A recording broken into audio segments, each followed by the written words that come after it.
Soy Renato Garín González, diputado por las provincias del Maipo, Melipilla y Talagante, y esto es La Cuenta Pública.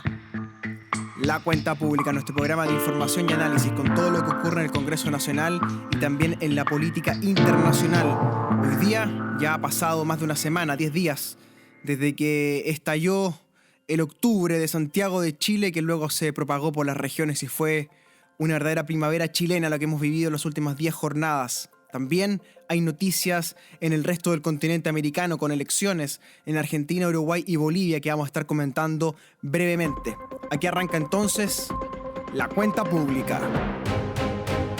Saludo por supuesto a las personas que nos siguen en el Facebook. Me pueden encontrar con el fanpage diputado Renato Garín González, que está creciendo muchísimo en estos últimos días. Ya nos acercamos a los 40.000 usuarios. En Instagram, Renato Garín Diputado, tan simple como eso. Me encuentran ahí, ya tenemos cerca de 14.000 seguidores. Y en Twitter, Garín Diputado. Ya estamos cerca de los 20.000 seguidores también en Twitter, trabajando en esas redes sociales con toda la contingencia. Este podcast lo puedes encontrar en Spotify, donde hay más ya de 30 capítulos de La Cuenta Pública. Lo mismo en Apple Podcast si eres usuario de un iPhone, por ejemplo. Si lo estás viendo por YouTube, toca la campanita acá abajo y suscríbete a nuestro canal.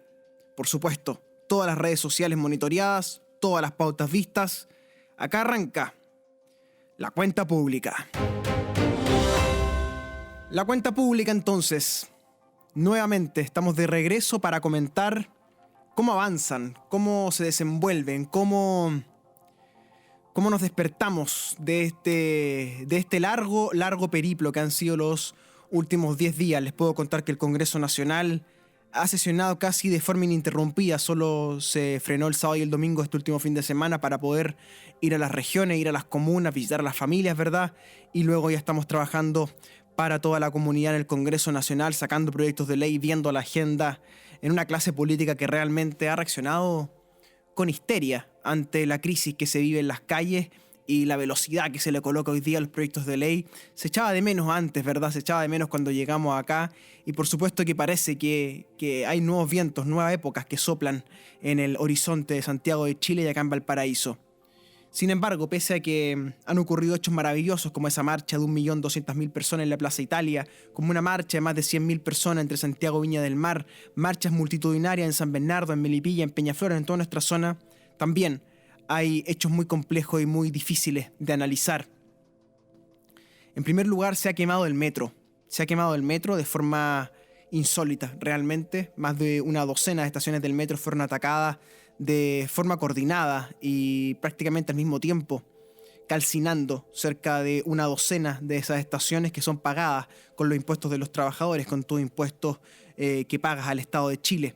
Las estaciones del metro no estaban aseguradas, según ha descubierto CIPER en un reportaje. Por ende, tenemos una situación bastante complicada. Las estaciones de metro tendrán que ser reconstruidas con costo del fisco nacional, es decir, una herida fiscal para Chile dada esta insólita manifestación que ocurrió en el metro, donde se quemaron las estaciones, y eso sin duda ha empañado estos 10 días y es el hecho basal que despertó el caos en Santiago de Chile y que nos tiene a todos con una profunda duda.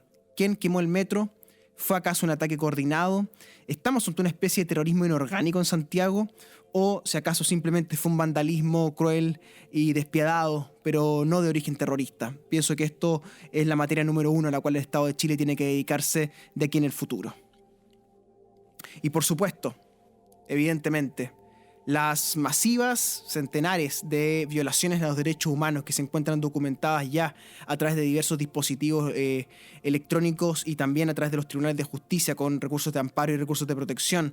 La Cámara de Diputados conoció también a través de su Comisión de Derechos Humanos, lo mismo el Senado, de decenas de casos, denuncias de personas que sostienen haber sido vejados en sus derechos fundamentales, que sostienen haber sido maltratados por la policía y por los militares, donde no hubo debido proceso, donde incluso se habla de prácticas de tortura en algunos casos. Todo esto, por supuesto, está siendo investigado, pero a nivel judicial el asunto no se agota solamente con encontrar los responsables y establecer los delitos. Tenemos que hablar fundamentalmente de si acaso hay responsabilidad política en los hechos que han ocurrido y, por supuesto, abordar la pregunta central que vamos a analizar en este programa, en este capítulo de La Cuenta Pública.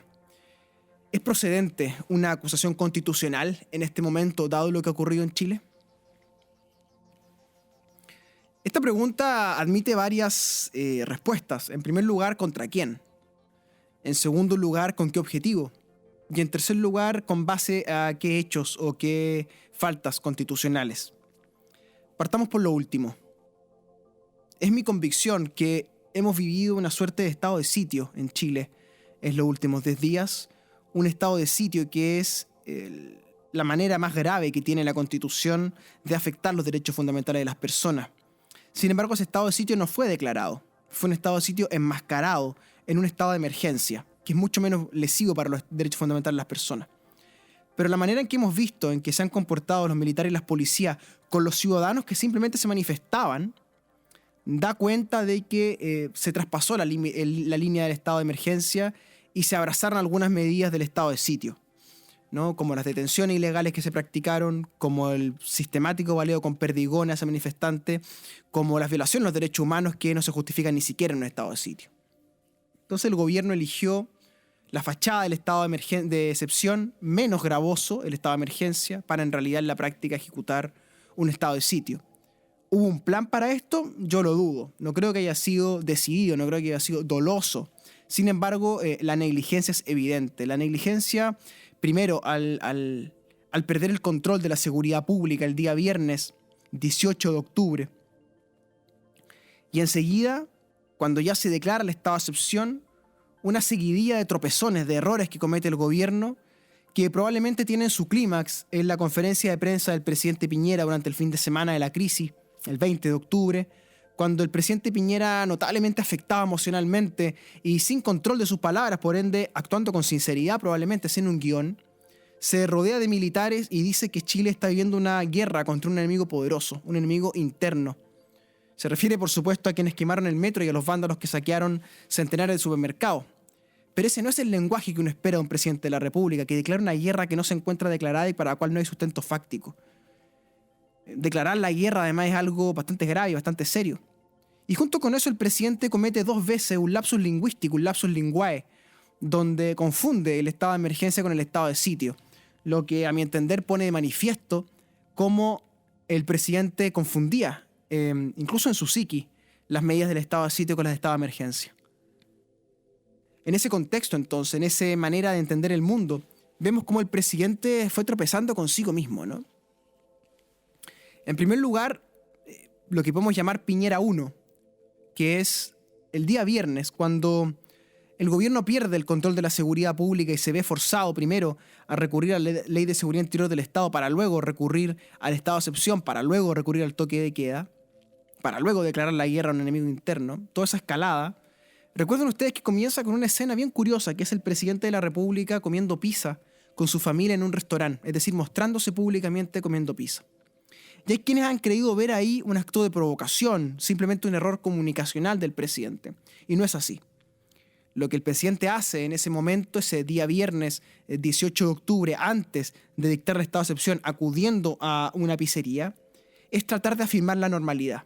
Es decir, no hay un evento excepcional, no hay un evento por fuera de la normalidad ocurriendo, y tanto es así que el presidente puede concurrir a una pizzería públicamente y comer pizza con su familia. Es decir, más que un error comunicacional, es un intento por afirmar la normalidad. Piñera 2 es el Piñera que escuchamos esa misma noche, el 18 de octubre, a eso de las 11:30 de la noche, cuando el presidente decide dictar el estado de excepción constitucional. Ya no era el presidente que 3 horas antes quería afirmar la normalidad comiendo pizza en una pizzería junto con sus nietos. Esta vez el presidente dictaba un estado de emergencia diciendo que el país vivía una situación excepcional. Es decir, trató de afirmar la normalidad hasta el último momento, incluso exponiéndose públicamente comiendo pizza para dar una señal de normalidad. 3 horas más tarde, a las 11:30 de la noche del día viernes 18 de octubre, el país entonces conoció que estamos bajo estado de emergencia y un ratito después el militar a cargo, el jefe de zona, decretó el toque de queda. Es decir, Chile pasó en 4 horas de un presidente que comía pizza en una pizzería a un toque de queda. Es decir, 2 Piñera distintos en 4 horas. Pero luego hay un tercer Piñera, que es el que yo le estoy describiendo del fin de semana del 20 de octubre, cuando, rodeado de militares, declara una guerra interna contra un enemigo que no sabemos quién es todavía, y junto con eso comete 2 lapsos lingüísticos, confundiendo el estado de sitio con el estado de emergencia. Más tarde conoceríamos un Piñera 4 y 5. Un Piñera 4 que pide perdón, ¿verdad?, a mitad de semana cuando ya la bronca venía bajando. Y un Piñera 5 que después de la marcha multitudinaria del fin de semana pasado anuncia un cambio de gabinete e intenta entonces dar vuelta a la página afirmando una nueva normalidad.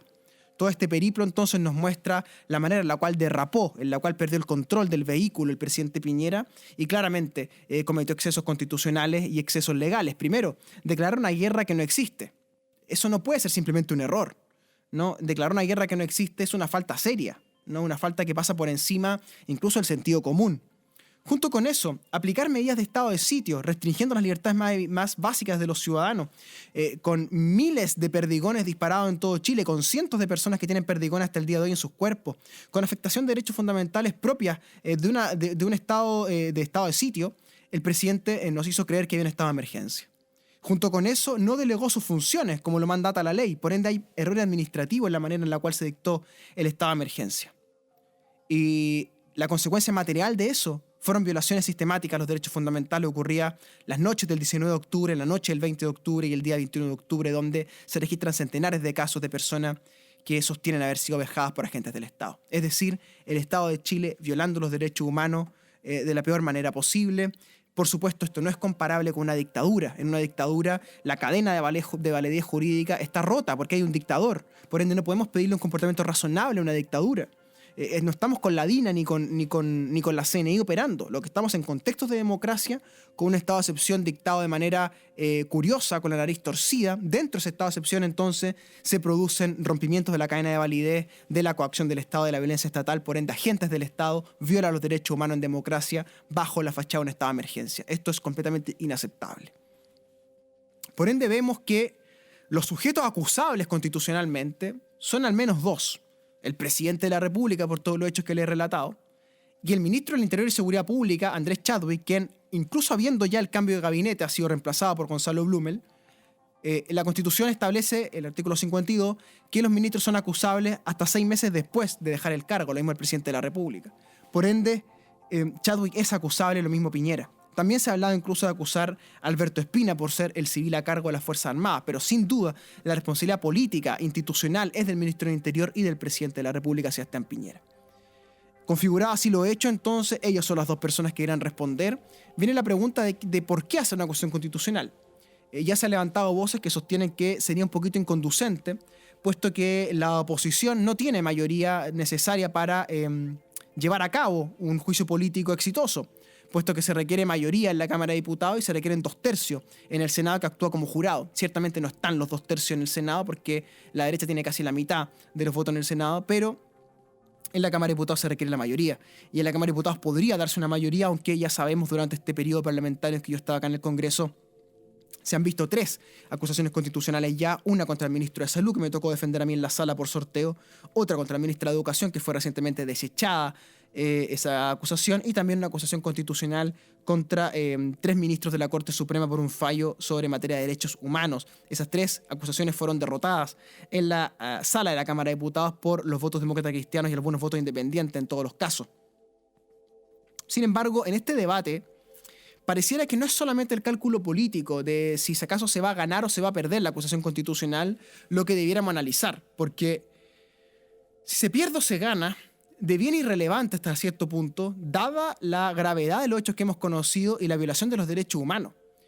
Y hay quienes piensan, bueno, dado que se va a perder, el gobierno va a salir fortalecido de esto, y eso es dudoso, porque perfectamente el gobierno, al dar explicación, al exponerse públicamente, internacionalmente sobre los hechos que han ocurrido, puede salir muy debilitado. Recordemos que tienen la PEC por delante y la COP25 por delante, 2 instancias internacionales donde Piñera quiere mostrarse como un líder democrático y medioambientalista en todo el planeta.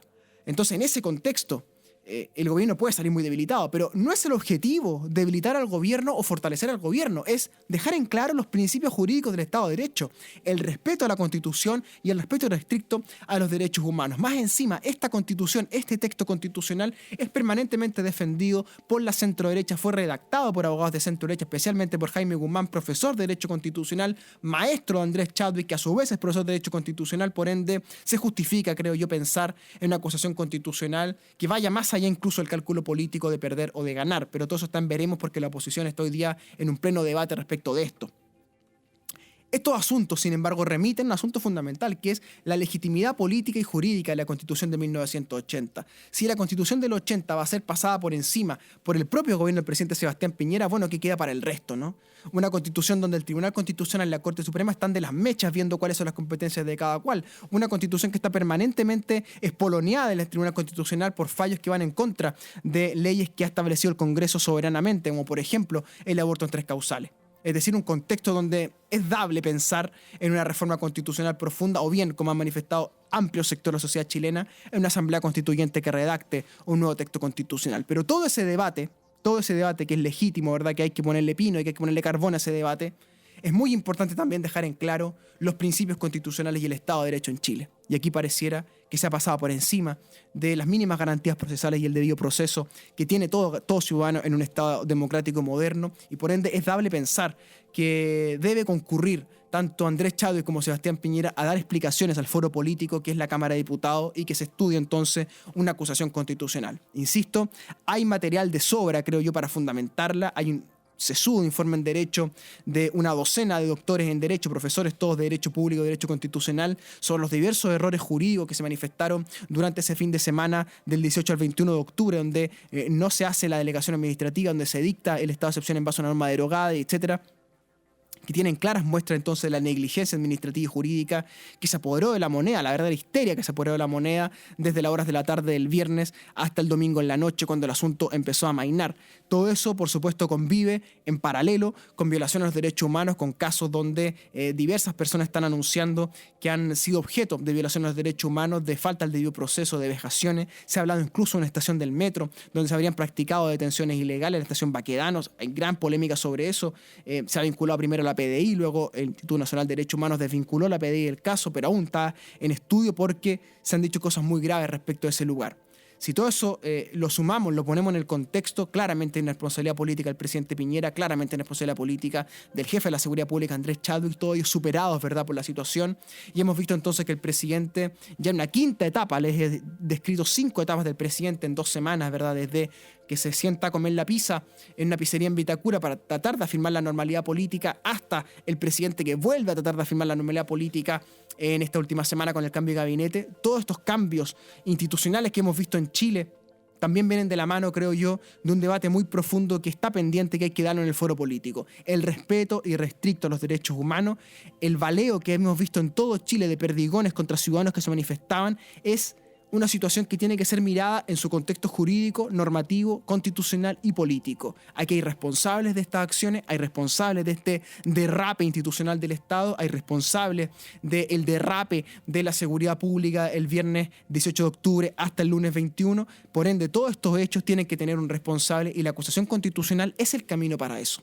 La oposición, el Frente Amplio, el Partido Comunista, el Partido Socialista, están estudiando este mecanismo y yo creo que no es ser irresponsable presentar la acusación constitucional. Lo irresponsable, creo yo, es dejar el debate pendiente sobre los derechos humanos, porque se habla de proteger la figura del presidente de la República, de cuidar la institucionalidad, pero la figura del presidente se cautela cuando el presidente se rige por la Constitución y respeta los derechos humanos. La legalidad se cautela respetando el debido proceso, respetando las garantías mínimas del Estado de Derecho, que muy caras le han salido a la sociedad chilena, que muy caras han sido para la historia de Chile en el respeto irrestricto de los derechos humanos. Por ende, creo yo, hay fundamento para pensar posiblemente una acusación constitucional.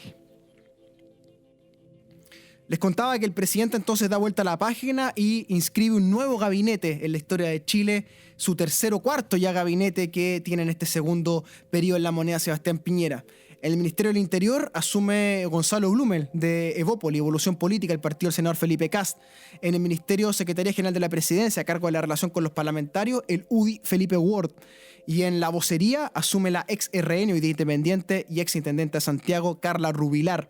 Quedó pendiente, todavía estamos a la espera del nombre que asume en su reemplazo en la Intendencia de Santiago.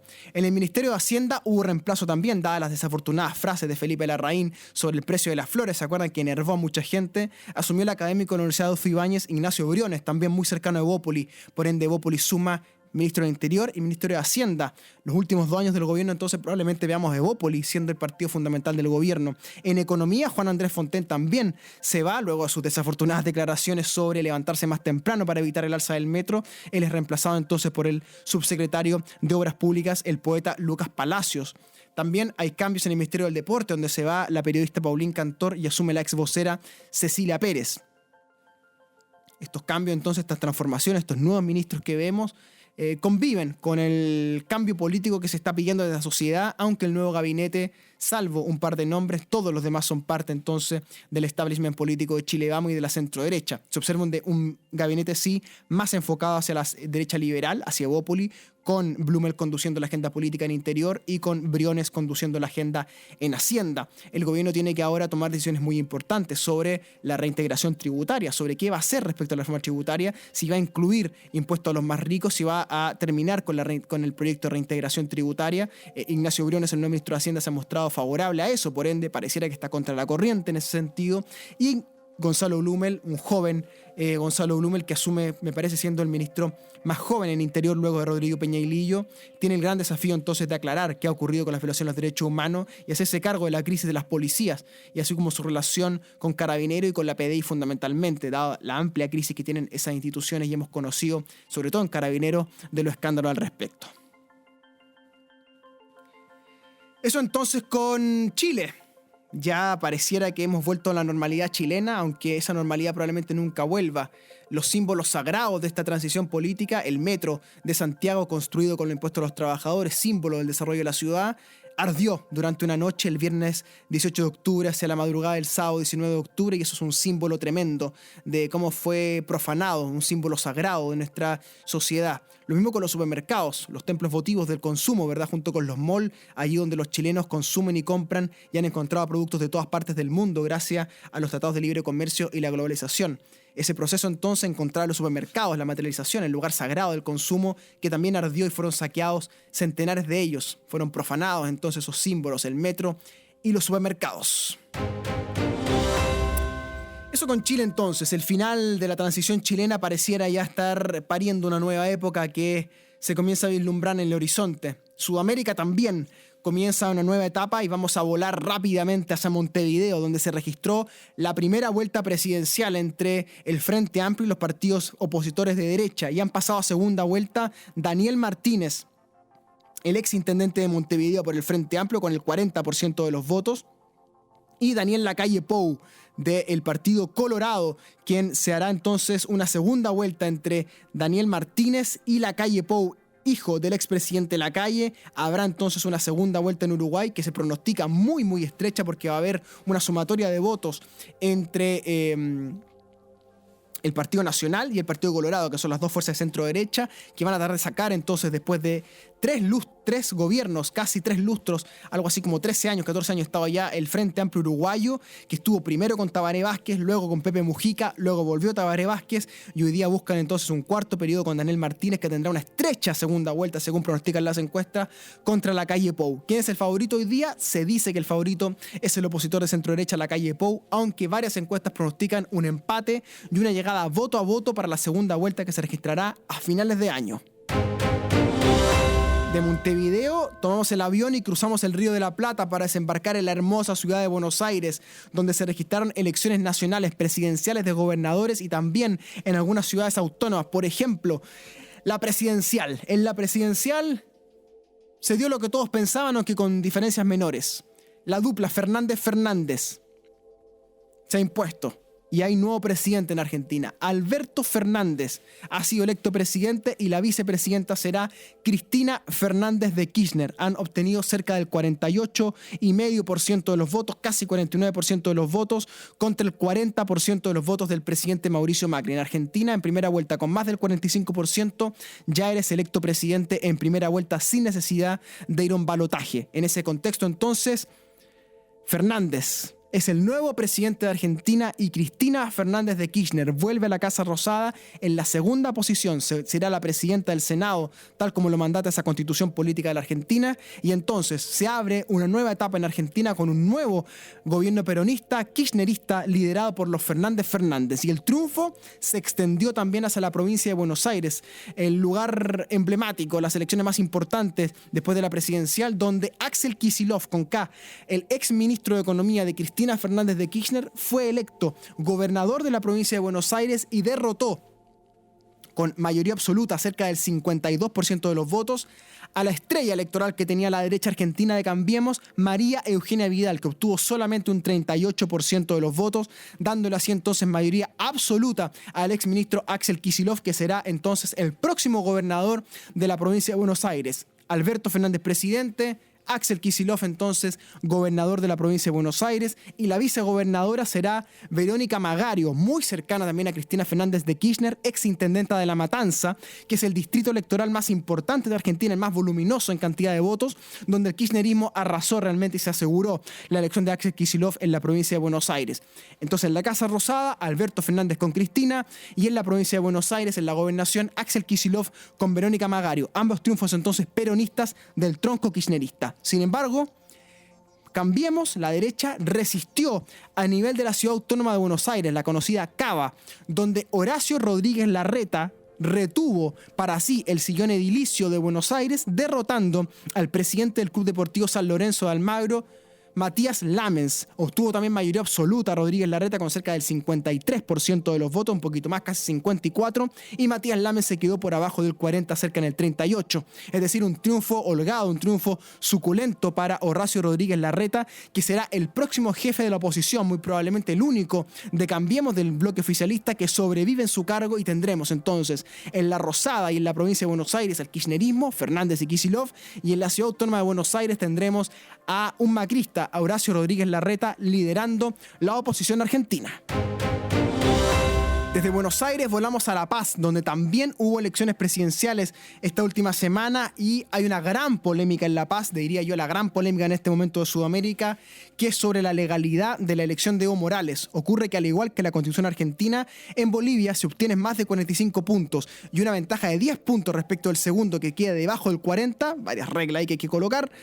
Hay mayoría entonces y se puede ser presidente sin necesidad de segunda vuelta. Es lo que obtuvo Evo Morales respecto al expresidente Mesa. Morales se quedó con el 47% de los votos y Mesa con el 36% de los votos, 11 puntos de ventaja. Por ende, Morales debería ser ungido presidente por un cuarto periodo consecutivo. Sin embargo, siempre hay un pero en esto, pareciera que hay polémica sobre la elección porque, según la oposición, según expresidentes como Quiroga, como Mesa, según algunos organismos internacionales, habría habido una especie de fraude electoral, dado que los primeros cómputos le daban solamente 6 o 7 puntos como máximo, 8 cuando máximo a Evo Morales respecto de Mesa, quedando con 44 a 37 más o menos, 44 a 36, y hubo un apagón en el conteo de votos.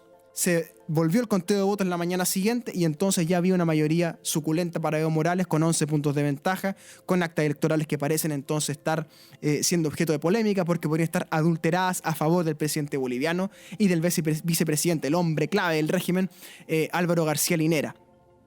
Gran polémica hay en el mundo en este momento porque varios gobiernos están decidiendo, los gobiernos de derecha sobre todo, como Colombia, como Chile, como Ecuador, como Argentina, decidiendo no reconocer el triunfo de Evo Morales y exigirle que haya una segunda vuelta entre el presidente en ejercicio, Evo Morales, y la primera minoría, que fue Mesa, ¿cierto? Es decir, una segunda vuelta entre Mesa y Morales para entonces darle legitimidad a la elección. Pero esto, por supuesto, es una gran polémica porque, primero, si hubo algún tipo de fraude que no está probado aún, nada garantiza que no haya fraude en la segunda vuelta.